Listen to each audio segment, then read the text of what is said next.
So here's our session. I hope you find it helpful. If you have some paper, you might benefit from writing a few things down. I'm going to provide some sentence frames. So those of you who said you've struggled getting a point on the SAQ, give you some kind of structure for how you can write one. And 2 sentences should get it done. So maybe 3 if you're a little wordy because you know you're writing first draft kind of stuff, but we'll be able to help you with that. So here are the goals for the session. Oh, there's a rogue bullet point there. You could ignore that. So here's the 3 things I'd like you to take away from here in the next 53 minutes. So give you a way to think about how to approach the short answer questions in general, like taken in total, how could you go at them? Secondly, practice phrasing, how to, how can you phrase things? How can you, what are the, like I said, sentence frames that you can use, that you can practice a little bit to answer the question. And then these here are the topics that the SAQs are on. So in talking about the short answer questions on these topics, we'll inevitably talk about some of that content. All right. These are the links that are there. And then on the second link there, the scoring guidelines and sample questions is where I got all the student samples. So those are publicly available materials from the College Board that I used to put this together. All right. So some of you, there's probably a really wide range of people who know this is exactly how it is and people who maybe haven't seen this before. So I'm just going to take a look. You will write 3 short answer questions and they will look like this. The first one will have a secondary source with it, which means some sort of historian, or last year's was from a political scientist, somebody writing about history, and then you respond to that. And then the second question will be a primary source, and that could be words or it could be a picture. And then you'll have a choice for the last 2, and you'll do one of them. There's no bonus for doing both. So pick one, and those won't have any stimulus, which means they'll just be questions. And all the examples have been comparison, but it could also be continuity and change over time. So I think it's a little easier to write continuity and change questions, or to write that for when there's a picture. And I'll show you those examples. So that's what it'll look like. You'll have 3 of them, and each one will have 3 parts. You'll have 40 minutes to write these. And that may not seem like enough time, and I'm going to give you some strategy for dealing with that. The SAQ is actually worth more. The 3 of them together are worth more than the LEQ. So it is an area that's worthwhile to concentrate on with your studying. Plus, in practicing them, you wind up practicing a lot of content, so that's helpful. Okay. There'll be 3 parts to each one. And one of the things that's harsh about the SAQ is that there's no partial credit. And so one of the things to kind of frame how we think about this is a way that it's different from how you might think of an assignment that was a regular part of your class. Meaning that, like, if I was grading 9 different parts of short answer questions for students, there might be partial credit. Like a student might get it. I mean, I would, I'm doing short answer questions for my regular world history class right now. Just a moment. I have an 8-year-old. In any case, a short answer question, where there might be partial credit, but that's not the case here. It's completely binary. It's 0 or 1. And so if you do 9 halfway, that's a 0. And if you do 3 completely, that's a 3, which is actually going to be just a tad below the average. So there's some implications for that. Because last year, this is the mean on the short answer questions last year. So the average score was 3.6. So you can't view this the way you would think of a regular class assignment. So if you get 2 points on an SAQ, 2 out of 3, that is not like a D. It's like a B, because you're on track to do well. And if you get 2 2s and 1 1, like 5 points, you're well above the average, and you're on track to get a 3 or a 4. So you kind of have to think about them in a slightly different way, because they're scored differently than the way things are graded in class. Right. So that's really what you're looking for. I mean, I would recommend even targeting 6, and then if you have time, just rock into 3 more. So you want to find when I say 6, I mean the individual parts. So there'll be A, B, C for 3 questions. So 3 by 3 is 9. And you want to find the 6 that you think you have the best chance at and spend as much time as you can on those, and then take a shot at some of the other ones once you're kind of warmed up and rolling.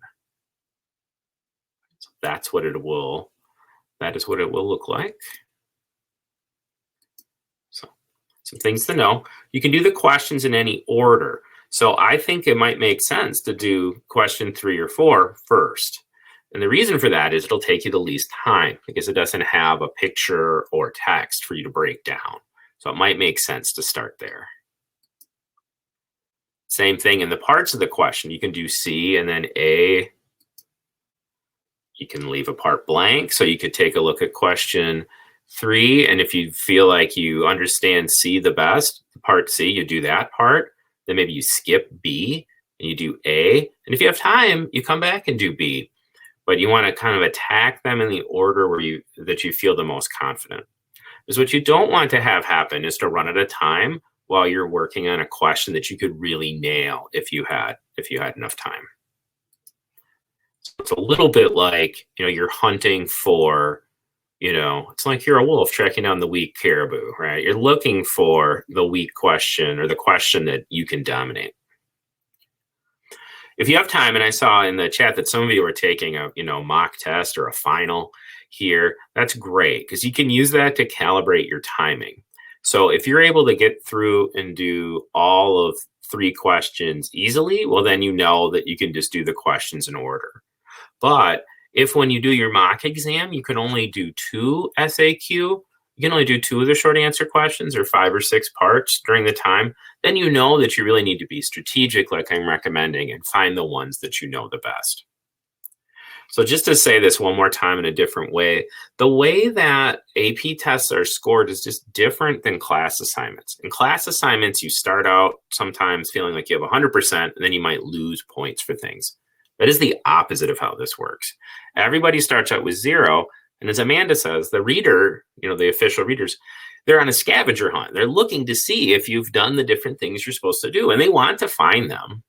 They want to find them. We want to reward kids for knowing things. And so your goal is just to get as much that you know and as much of your smarts and thinking on the page as possible. Okay. And we'll see why. The first question is the one that has the reading stimulus with it. Now, the second question could have reading stimulus too. And so if that's the case, that one might take the most time because the primary source might be harder to read than the secondary source. But like last year, where the first question was a text, like it always will be, and the second question was a picture, well then definitely the first question would take the most time. All right, so we're going to look at those questions. Hopefully people are checking out the PDF.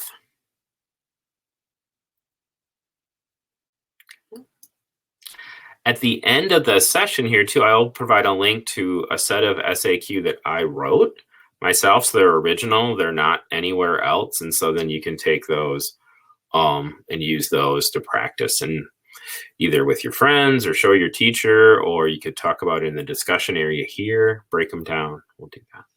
So the first question on the exam was about totalitarianism and democracy. And it was written by a political scientist. So here's the first question that kids would have seen last year. And like I said, you do not have to answer this question first, but you could. And I think it's a question that a lot of students would find approachable.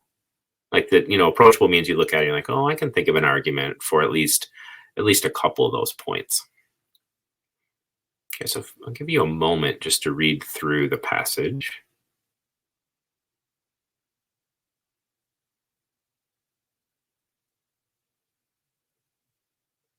Okay. Written in 1994, historians always look at the date of things when they were done. There's famous history education author who basically made his career noticing that the historian reads the source first. All right, so we're going to take a look at these two questions together because of the same kind of question. These are both argumentation questions. So meaning they're asking you to give an example that would support an argument or illustrate an argument. So kind of working backwards from how you might write an essay, say. So you're looking for examples, and one that was committed by a totalitarian state that would support the argument that the author's making, and then one that would challenge. And so challenge means to go against.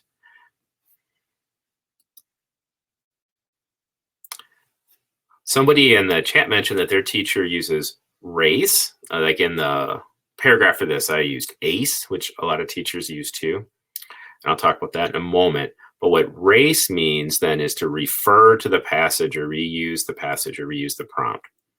So I don't know that if the reader's always going to require this, but sometimes they will. So the best practice is if it says, like here, it says Rummel's argument in the passage, then you need to say something from the passage. I recommend literally writing Rummel claims or Rummel argues, and then you can have a super short quotation, not long at all, like less than a sentence, or a summary or a paraphrase. So for this one, you could just literally write, Rummel claims that totalitarian states are more violent. Like literally say that. And then you'd want to cite some sort of specific example. So here we are, totalitarian state in the 20th century. So the first step is just to think of one. And you can probably do that. These are some of the most famous people from history, right? This is, kind of a Mao, Stalin, Hitler situation comes to mind. There's going to be other examples for sure. Students could talk about North Korea or the Khmer Rouge in Cambodia. Things are coming to my mind also, but those big examples would work. And then for B, you have to think of the opposite. So if he's saying totalitarian states are more likely to be violent than any argument regarding a democracy. Now, one thing I noticed looking at this is it doesn't give you a date. So you might go back into the 1800s or the 1700s for a society. There's not many democratic societies in the 1700s, but by the 1800s, places like Britain and the United States view themselves as democratic. And so, and they did some terrible things. Probably aware of those. So those would be things you could write about. And then you need to explain how the evidence works as an example. So to make sure you get a point, a lot of people use this acronym ACE to answer the question, cite some specific evidence, and then explain how the evidence cited works. So explain it. So it might be, if you're not getting the points on your practices, it might be that there is an evidence. This is the most likely thing, is that if there is an evidence that fits in, or it could be that you're not explaining it. And you can do this in 2 sentences because you can combine 2 of these 3 things into 1 sentence. So here's a sentence frame that you could use, and this might be worth printing or copying down. And you can use synonyms there. Claims, says, states, posits. It's a fun one. So you have the author argues that, and then what are they saying? And then what's an example of it and why? Here's one I made up. Okay. And there's other things that Stalin did that were bad besides collectivization of agriculture, so you could use those. There's always multiple possible examples. And then here would be for B, with same frame, but just the opposite. It's a famine on the mind, I guess, when I wrote these. Okay, next, here's an example that got the point from an actual student last year, and I just snipped this out of those public documents from the College Board. This is an actual youth wrote this. He said, Rummel argues that totalitarian states are more likely than democracies to commit mass violence. An obvious example of this is Nazi Germany during World War II and the Holocaust. So that's answering the question. And then World War II and the Holocaust. So Hitler's the answer. World War II and the Holocaust, that's the evidence. And then here's the explanation. genocide against the Jewish population, able to do this because possess this power. And then it quotes again from, then the student quotes again from the secondary source. So this is more than would be absolutely necessary, but it's good. It definitely gets it done. And you can see how short that is, right? So that's like, what, 3 sentences? There's 2 sentences, and one of them is just pretty complex. Yeah, one of them was pretty complex sentence. No, 3 sentences, right? So that, I think, is a really good model for how to do it. And the evidence there is a little easier to come by because you probably knew this evidence before the class. With a lot of things we use as evidence, that won't be the case. All right, then part C is a sourcing question, and it's the kind of scale that you would use when you're writing the DBQ. And so if you get to this one, sourcing's really hard. This is where you might skip it and look at questions that you think are easier. On the other hand, it might pop right into your head what's happening. I circled late 20th century here, so that's a late 1900s. And so here's a sentence frame for that. And so you can kind of start with because. This is also good for DBQs, a sentence frame for doing DBQs. So because the author was, and then some aspect of the sourcing. And some teachers use this acronym, HIP or HAPPY or HIPPO, like that. But the H stands for historical context. And so that might be something you would note. And in this case, the question's asking you for that historical context. I is intended audience. P is purpose. Why is the person writing it? And then the other P is point of view, like who's the author, like what's their deal, like either it could be gender or ethnicity or social class or ideology, like who are they, their job, their social position. What is it that might be affecting what's happening?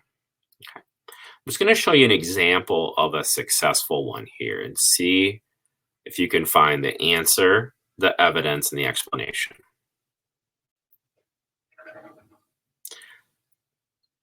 So it says one development that occurred that likely shaped Rummel's view is the rise of communism. So this one's taking late 20th century pretty loosely, but looking at China and Cuba. So yeah, that's 1949 China and then 1959 for Cuba. So kind of saying growing up, Rummel's lived when communism was rising, and this would make him more attentive to things that communists had done. And since they're an example of totalitarianism, that might be why the author came to this conclusion.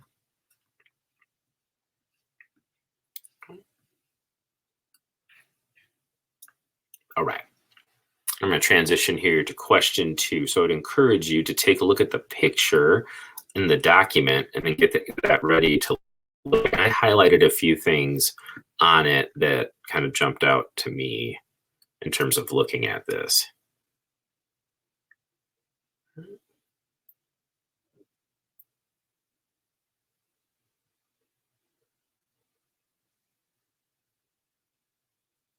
Mm-hmm. All right. So the evidence that you would use in the short answer question, it's just like in the LEQ, it needs to be something specific. And so I'm kind of look at that. So in those, well, I'm going to really tear apart responses to this one. So I saw that evidence question in the chat there. It's now, right?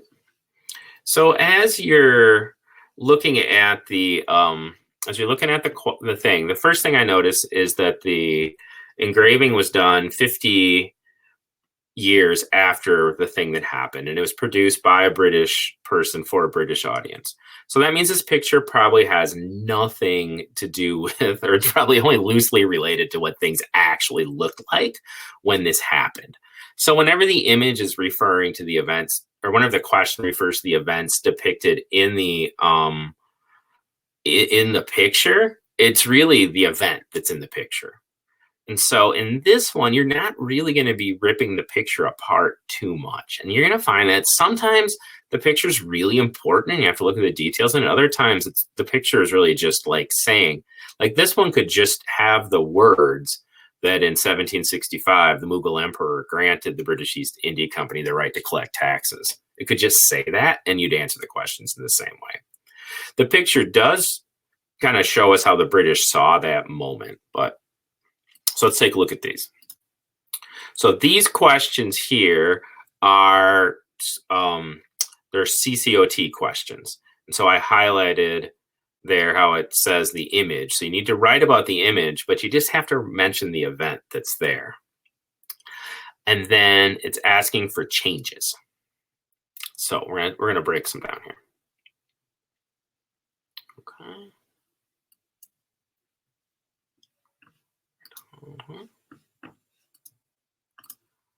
So you answer the question. In this case, you have to refer to the image, cite evidence, explain. All right, I want you to take a look at these here, and I'd like you to pick the winner. One of these got the point and one did not. And they're both official examples of getting the point and not getting the point.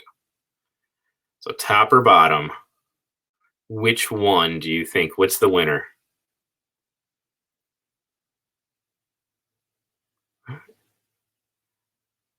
Oh, sorry, just looking in the chat. I do recommend not saying bias. Everything's biased. So if you say something's biased, you always have to say which way is it biased or what's it biased toward, biased in what way. So yeah. All right. So which one's the winner? There we go. The winner is the bottom one. The top one is wrong. So the thing with the top one is it's factually incorrect. So this is a thing where you can't use the stimulus to figure it out. Because the question's asking you like what happens like after this point. And what happens is that the Mughal Empire starts to disintegrate and the British become a major imperialist power in South Asia. That's what happens. Okay. And then I circled some of the parts there. So it's got the image to pick, so it tells you what. And then it answers the question, a shift in political power. And it's explaining that with land empires decreasing and sea gaining. And then the evidence here really is this joint stock company. So that's something specific. You could even use, you know, the British East India Company, right?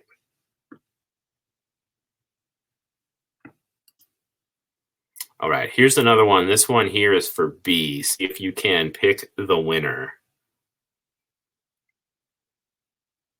Which one's the winner there? So this is for B. And this is the one that's looking for, so again, it's looking for change in the 1800s. Yeah, this handwriting, there's no, I mean, this is great. This looks like Times New Roman to me. I mean, compared to some of the stuff you might see. All right, so there we are. It's the top one is correct here. Right, became based on, so I circled that because that's the word that shows change. Like one of the things to think about when you're practicing are what are other ways that you can show like these concepts. So just having like a lot of synonyms available. So became based, that shows change. And then it's got the British East India Company, then and T, that's evidence, and then the explanation. All right, I'm gonna do it again. There's no better way to like figure out what to do than looking at examples, you know, positive and negative examples. Okay. So this is C now, looking at changes going forward into the 1800s. And again, to answer this correctly, the student needs to know something. So if you don't know, something, then you're better off taking a look at a question you do know something about. So, you know, you do have to know something, but there's a lot of possible examples that you could do. So what do we think here? Yeah, it's the top one. That's right. So look for and see if you can find the different parts. There's our winner. So intensified, I underline that because that's the word there that shows change. Intensified, that's something, so that's showing the way that it became different. Crown jewel would probably count as evidence because that's a specific phrase. Okay. With this one, the question is phrased such that the question isn't always phrased with that. And like I said, sometimes they're not as particular about that, because the student might have written about, oh, here's something to tell you actually. Someone asked the question about the image being necessary. Let me kind of back up and tell you something you might find interesting. That if you write something down like next to A, you write the letter A down. And then what you do though, is you put down something that's an answer to C, you get the point for C. So the student might have written about the image above in a way that counts for this. So this one, I think it is best to directly reference the stimulus because it kind of gets you rolling. It kind of gets you rolling into like what you want to say. It gets you queued up to answer the question, to kind of rephrase that. But as you can see, it's one of those things where if you don't do it, you might be able to get away with it. Yeah, 3 sentences, Mika. And I think sometimes 2. And these ones are all, I'm showing you winners. You can see how long they are. And sometimes when kids go to write more, they wind up getting a little, oh, thanks, Sally. They get a little off, you know, because they kind of start wandering around writing about different things. Just, you know, just get to the point with that. All right. We're gonna take a look at one more question closely, and then looks like there's a lot of questions in there, so I'll dip into that action. Okay. Now for questions 3 and 4, you get choice. That's the one place you get choice. Here on 3 or 4, and on the other on the LEQ you get choice. And in both cases, your choices will be from different time periods. So the question 3 will be from periods, the earlier time periods, and question 4 will be from the later time periods. And what that means is you don't have to write an SAQ on periods 1 or 2 if you don't want to, because you can avoid it. Because number 1 and 2 are going to be in the, well, it looks like we're getting some good advice there about the images, right? With the, sorry, I just saw that detour as Edwards, man. That is excellent advice. Usually on the multiple choice, the first 2 questions are directly about the stimulus, and then after that, it's kind of like just the topic. All right, so you'll have choice. And so you obviously pick the one where you have evidence. I think my advice really is that you should be putting, you should always be picking the thing you know the best evidence, because you have to back your own ability to like explain it, right? You got to figure out the explanation, so you want to have the evidence. Okay, let's take a peek. So for both questions, A and B are comparisons. So they're comparison questions. So we want to look at sentence frames for how we do comparisons. Okay. And so that's going to be showing reasoning. So to do that, to answer the question when it's a comparison, you want to have one sentence that has both things in it. And so here would be a sentence frame for similarity. There's obviously a lot of ways you can say shared or we're alike.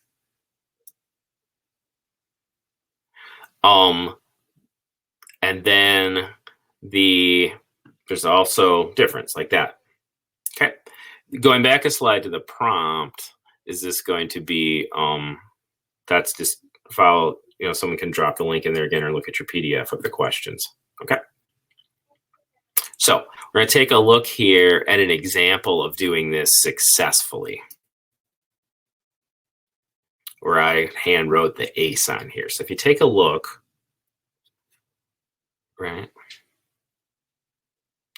So it's talking about a difference between nomadic and sedentary societies. Now, one thing I noticed with this question right away is that is a giant number of possible examples. So obviously there's going to be a lot of Mongols, because people know about that, but there's so many possible examples for nomadic and sedentary. So this student used while as a way to indicate that they're talking about contrast. So again, difference. So you want to just have like this list of synonyms in your head that you can use to show contrast. Just a couple, your go-tos. This is like this, while that was like that. That was like that. Okay. So here we are. That's the answer. Sedentary societies. Right. Mesopotamia. That's your example. And then down here we have the Mongols, steps, and an explanation.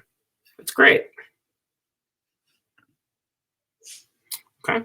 And the thing is, you can learn to do this right now. You can do this right. You can learn to do this now as long as you know some things. And if you didn't know Mongols, you could talk about a different nomadic group. Like it says before 1450, like you could go way back to like Indo-European migrants. You could really take it back. So there's no beginning date. And so any of the sedentary societies, so this student took it all the way back to kind of the first sedentary society, which you could talk about all kinds of different places. All right. So let's take a look here and think, does this ace it for B? Okay. Is this a winner? Yeah, Turks. Someone said Turks over there. That's great. I think Mamluks might count as sedentary. I like to say Mamluks. I'm not going to lie. All right. Take a look at this and see if you think it wins. Is this a winner?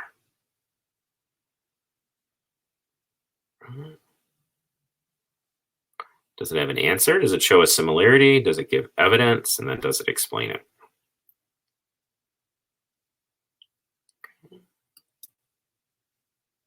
Oop, I didn't put the answer slide on there. Go back. This one does get it done. It's got the answer, and it's got the evidence, and it's got the explanation, right? So it says they're similar because they both participated in trade. Well, you need an Afro-Eurasian trade route to use as evidence. Hello, Silk Road, right? We should all be able to do that.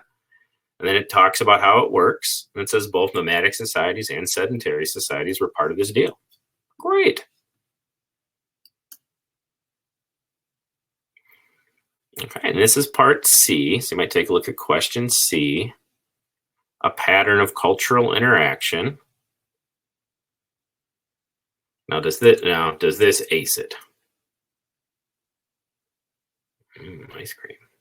Sedentary means you stay in one place. Like sedentary, like literally means somebody doesn't move around a lot. It's like agricultural societies are sedentary. So it's the opposite of nomadic. Yeah. Why not, Sally? All right. So this does not get it done. This is a loser. It's a big no, because it doesn't talk about a cultural interaction. So one major pattern of cultural interaction is that nomadic people attack sedentary people for gain. That's political, maybe economic. So that wouldn't work. What this is showing us is, somebody who didn't quite understand the question. I think they picked up other points though from the sample. So a cultural interaction then would be the spread of, oh yeah, so I wrote political on there. I put some examples here of cultural interaction on this slide. So this is another good way to review. You have these categories: social, political, cultural, economic, environmental interactions. Some people use SPICE. There's other acronyms out there. To do should, you can just kind of go through what are some examples of that. So religion, technology, language, knowledge production, those are all examples of culture. My guess would be for this one, like religion, like Christianity and Buddhism spreading through the Silk Roads would have been one of the really big examples that people used. All right. And then you could have things developed by sedentary societies, in China and Southwest Asia. And then you could use, how did nomads help spread those things?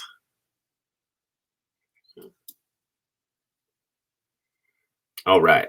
So here is question number 4, but the answers to this would be structured really similarly. So I didn't go through and break those down, but I didn't break this one down, but you might go ahead and take a look at this and see, like, if you would have preferred this one.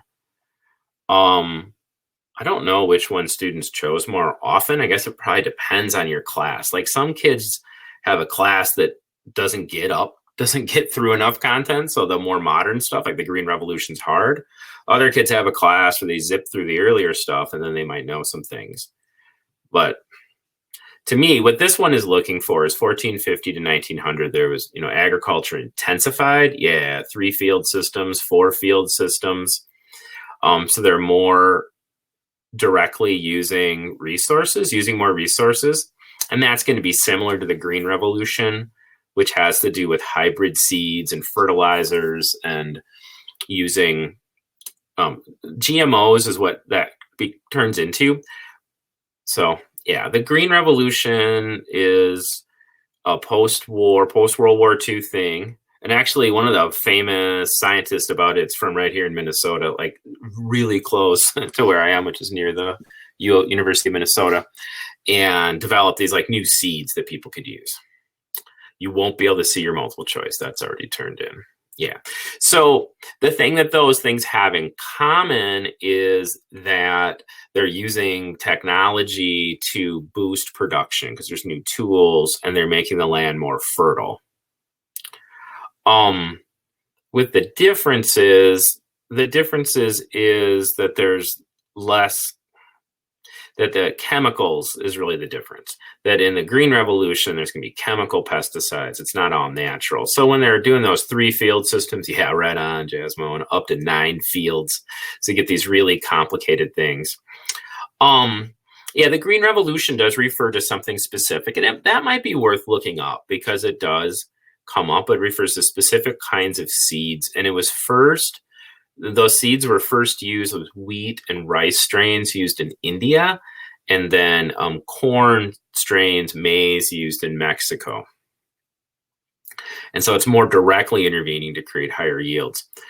There's some negative social consequences from this. Obviously, there's the pollution from using, chemical pesticides and fertilizers. And then also, whenever more technology is used, fewer people can afford to use that technology, and farmers wind up getting forced off the land. So the other thing that's happening, crop rotation, you also have selective breeding of animals. This kind of picks up. In the 1800s, the use of guano, which is super fun to write about. Guano is like, it's bird excrement, gets mined from these huge piles of bird guano in the Pacific Islands. And that stuff gets put in as fertilizer. So that's naturally occurring. It's not chemical. Yeah. So those are some possible answers. And the link in the slides, or you can just go on, it's publicly available. You can go through the scoring things for this one. Yeah, guano contains a lot of nitrate. And so, yeah, from Chile and Peru. From Chile, the nitrates were mined out in the desert. So that was like mineral nitrate. And in Peru is where the guano islands were. So, a 3 field system would be one kind of crop rotation. So crop rotation just means growing different crops on different fields each year. And people still do that. Like here in Minnesota and in Iowa, a lot of farmers grow soybeans on one field. And then the next year they grow corn as like just one simple kind of thing. Okay. So I'm going to take a look at the questions, and I see there's 45 of them. So I'll kind of selectively roll through here, and then I'll share a new prompt with you.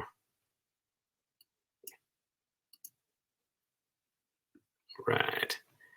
So guaranteeing an SAQ point, right? You got to ace it and maybe race it depending on what's in the prompt. So answer the question, provide some evidence, and then explain it. Yeah, I agree with Alina's comment here on studying for multiple choice, that really the best thing to do is to practice the questions, because you have to break down the stimulus. So finding a site where you can like practice like questions with stimulus, that's great. And like some people were saying in the chat there, usually, like, and as I mentioned, usually the first couple questions are directly from the stimulus, like you can't answer the question without looking at it. And then often the other questions aren't necessarily, things that you would do. Right. So just practicing the kinds of like Quizlet questions or, just questions that don't have any stimulus with them, where you're just memorizing stuff and then see if you can answer. That's actually most useful for getting ready for the LEQ and the SAQ, because it's helping you remember those examples. So it is useful, but it doesn't necessarily directly get you ready to take the AP multiple choice, because they have all that stimulus on them. So you can help each other out in the chat and in the comments here where you can find those things. There's places where where you would pay and places where you can get them, or practice books. But that's really what you want to find there. There's practice ones available in some of the public documents on the College Board website. Okay. By stimulus, it means that there's something with the question. So in these questions we just went through, questions 1 and 2 had stimulus. That means they had words or a picture, and it could be a graph or a map. And then no stimulus means like questions 3 and 4, where it's just a question. So some sort of source. Yeah, people are answering that nicely there. Okay. With the SAQ, if we kind of take a look back at these questions, you'll find all of these things in the key concepts. So like this one right here, these are things that are in the key concepts. The Green Revolution would be part of key concept 6. The use of technology, as someone mentioned when this first came up. 1450 to 1900, that's going to be things that have to do with things that relate to using producing things more efficiently. The best advice that I could give you for doing better with the getting ready for short answer questions is to get that list of key concepts, 18, 19, and know there's probably not going to be one from period 1. So now you're really looking at 16, and you could even chop it down further and just use the 13 from periods 3 through 6. And then what you want to be able to do is you want to be able to say what it is and give an example. And that's kind of the way to study it. And that's what I'm saying is, if you have good notes, then you go through and label your notes. Oh, here's what this is an example of. So you can chunk the things together. And that's also the answer is 7 days. Like 7 days is a lot. And I think really what you want to do, so Casey is key concept.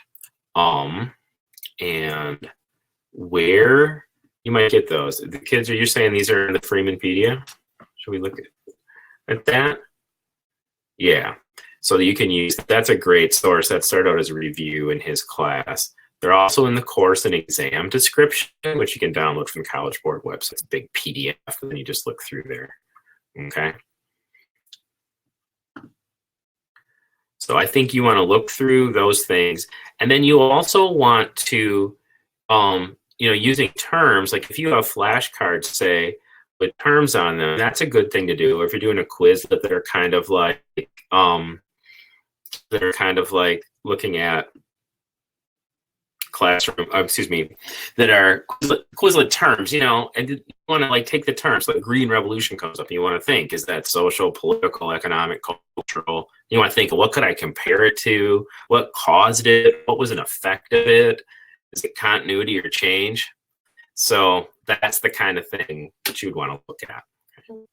If you're here in this session right now thinking about how to answer these questions, you are in good shape. You're in good shape. Okay, we've got the button. I'm only have 10 people voted for this, but Seneca Falls is not a got to know thing for world, although you could use it, that'd be for US history.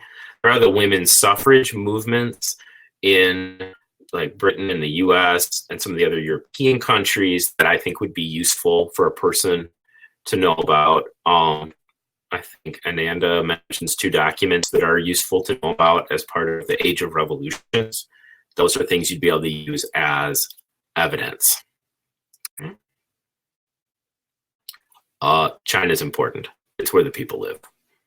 Right? Have you ever seen that thing where there's like a circle and it's like half the people live inside the circle and half the people live outside the circle on Earth, and the circle is basically Indonesia, India, and China. So you want to know that. But it doesn't mean you have to know all those dynasties by name.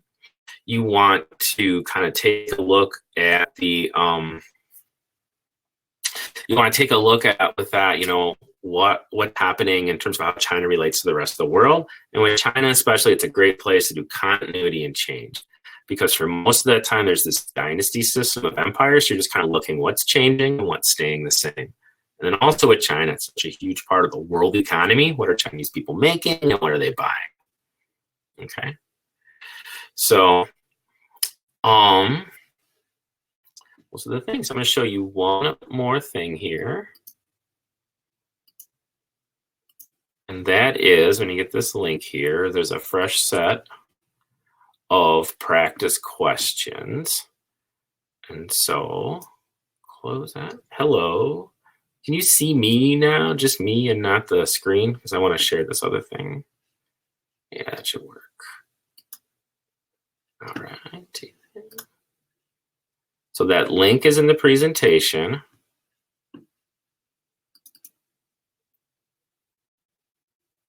And then sharing on the screen here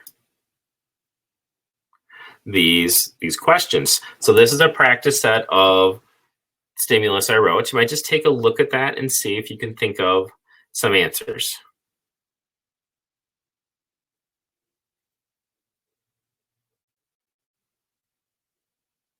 Oh, you see a logo? Only the icon? I was sharing that. I'll do this then.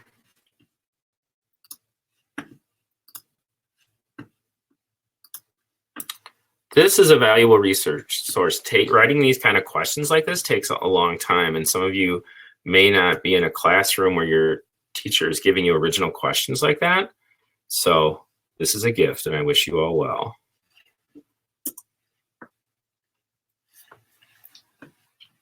The thing with the Chinese dynasty song is all those dynasties are monosyllabic. So it's like, or mostly.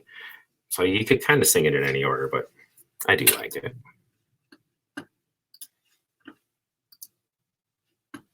There you are. So here, if you're looking here, great. Hi, kids. See you there. Looking at these questions, and you should feel free to make a copy and practice. And it might be something you could do in one of your, discussion groups here on Fiveable. Let's kind of take a look and see.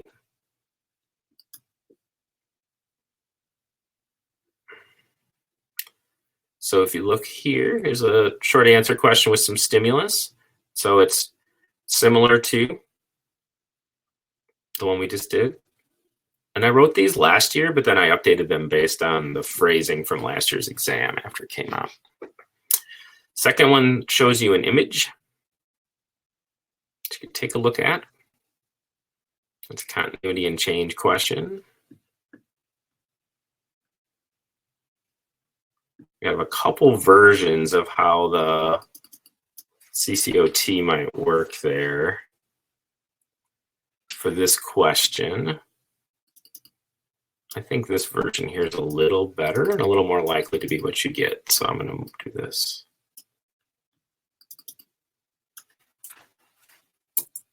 Okay. So again, you have cultural and economic. So for your answer for that one, you'd want to be sure you're staying within that. Okay. So this was created by West Africans and given as a gift to Portuguese people, probably as part of some sort of alliance, whether that's a trade alliance or a political alliance. So it's a moment when there's something of a balance of power along the coast of West Africa. And it kind of shows you how West Africans saw the Portuguese.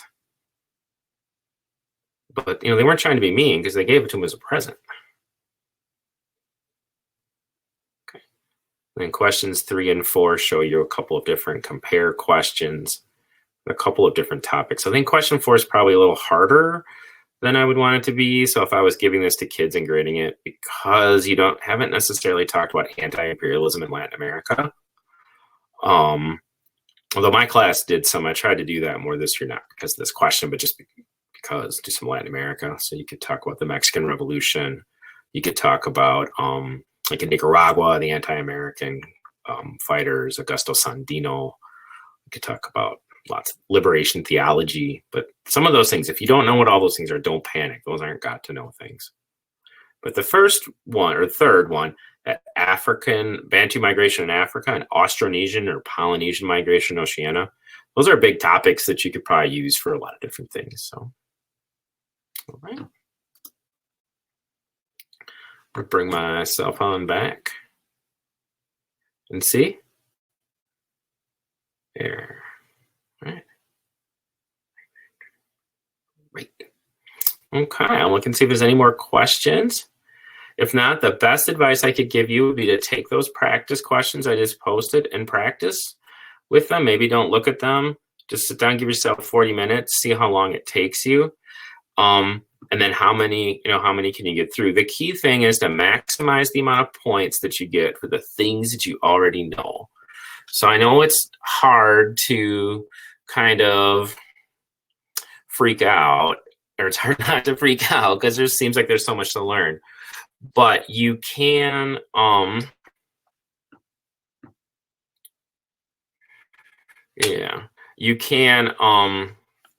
you can just get points with knowing a little bit. You don't have to know everything. You just have to know something. That's how you apply it. So I hope this was helpful. I know that, it's kind of like, hey, it's not the most exciting thing in the world to talk about how to break down questions. But if you're in 5 Plus and can get a hold of those slides and you can, take a look at some of those things, I think there's a lot of stuff in there that will help you to break these things down. And honestly, you're here on a Wednesday night learning about SAQs. I think you're going to be fine. So, Chinese Dynasty song. Nice. All right. Thank you so much. It's great seeing with you. And I'm going to end the session. So maybe we'll see you again soon.